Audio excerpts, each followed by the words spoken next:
Wake up, trade compliance teams, because the 1st of July has brought a number of significant changes. This includes major EU and UK steel measures, together with the removal of the EU's de minimis for customs duties and the introduction of a €3 fee. Welcome back to the first This Week in Trade of July. Welcome to This Week in Trade, bringing you a quick roundup of the latest international trade news and analysis from Goidel Limited's director George Riddell and the Geneva Trade Platform. Let's start with those July 1st changes I mentioned in the intro. Both the European Union and the United Kingdom are completely revamping their steel trade regimes. The European Commission has officially published regulations establishing a new steel trade regime that replaces their previous safeguard measures, which expired on the 30th of June. The UK has published additional changes to its own steel trade measures, which also take effect on the 1st of July to replace expiring safeguards. But these changes are already causing friction. Both will need to eventually renegotiate tariff levels at the WTO in due course. If you're sourcing steel into Europe or the UK, you need to urgently audit your import processes, particularly for any shipments which fall outside a quota, which will face much higher tariffs. Also taking effect on July 1st is a major compliance hurdle out of China. China's Ministry of Commerce has issued an announcement, MOFCOM number 26, that strengthens supervision and improves the reporting mechanism of export control violations regarding dual-use items derived from so-called strategic minerals. The enforcement around this is intensifying rapidly. China's just launched a reporting hotline and online portal for suspected breaches of export controls on these critical minerals, including rare earths. They're explicitly inviting reports on logistics, postal, customs declaration, and e-commerce companies that might facilitate unauthorized exports. The key takeaway here is if your supply chain touches Chinese strategic minerals in any capacity, your compliance protocols need to be absolutely bulletproof. Also from July 1st, the European Union removes the long-standing €150 customs duty exemption for low-value consignments entering the EU from third countries.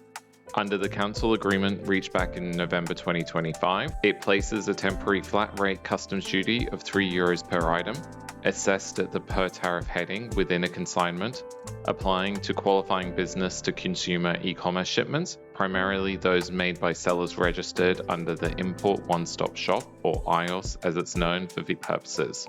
The Council estimates that this covers around 93% of relevant parcel flows. This is an interim measure pending the EU Customs Data Hub becoming operational, expected to be around 2028, at which point full classification-based duties under the standard EU tariff rate will apply. Meanwhile, in the US, on the 24th of June, the US Customs and Border Protection, or CBP, issued a final interim rule that indefinitely suspends the de minimis exemption for imports valued at $800 or less arriving by all modes other than international postal network. This means that any shipments that used to slide right through customs must now move through appropriate CBP entry procedures, facing applicable duties, taxes, and fees.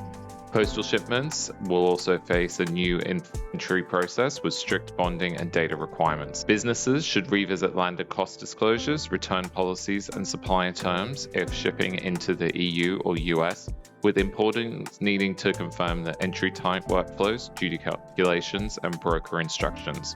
Let's wrap up with tariffs and trade diplomacy, where it's been a week of extreme contrast. On the one hand, we have some major relief for transatlantic trade. The EU Council gave its final approval on the EU-US Turnberry trade deal, removing remaining EU tariffs on industrial products and ongoing preferential access for certain US agricultural products. Furthermore, EU member states just voted to prolong the suspension of retaliatory tariffs against US exports in the Airbus-Boeing dispute. This avoids a highly damaging reactivation of tariffs on roughly $11.5 billion worth of combined goods, including aircraft and spirits, which was scheduled to hit when the 2021 truce expired on July 11th.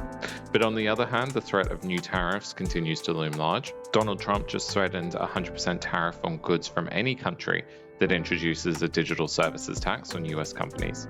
He stated via social media this measure would apply immediately, superseding any existing trade agreements, likely utilizing the previous Section 301 investigation on DSTs, which was completed under the first Trump administration.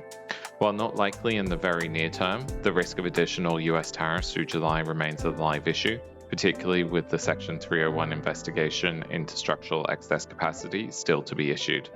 From new July 1st steel and mineral regimes to the death of the EU de minimis threshold and looming tariff threats, the compliance burden on international businesses continues to grow. That's all from us this week at This Week in Trade. See you next week. Those are the headlines from This Week in Trade. To go deeper, check out more comprehensive breakdown of these and other developments on Georgia's LinkedIn. This is a new series we'll be looking to evolve and expand based on your feedback, refining what we're presenting, and adding new voices. Let us know in the comments below and via the contact form on GTP's website how we can make this a more relevant and useful accompaniment to your coffee.